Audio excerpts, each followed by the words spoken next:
We've got time very quickly to do A Magnificent Haunting, which is this Italian movie, which I thought was unexpectedly charming. So the story is this guy who's a wannabe aspiring actor is looking for an apartment. And he manages to find himself an apartment, and the apartment is actually quite spacious, but he has to put down a whole lot of money in advance. And of course, as is the way with these things, he's in the apartment for a little while before he finds out that the apartment is populated by a whole bunch of other people. At first he thinks they're people, but of course they turn out to be a ghostly theatrical troupe who disappeared in 1940 and are looking for their missing leading lady.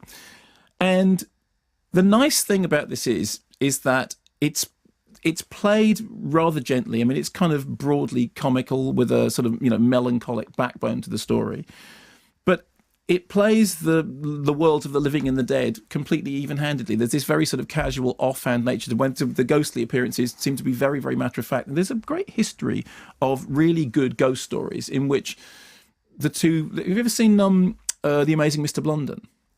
I don't believe I have. It's a lovely film from the early 70s, and it's based on a book by Antonio Barber called The Ghosts.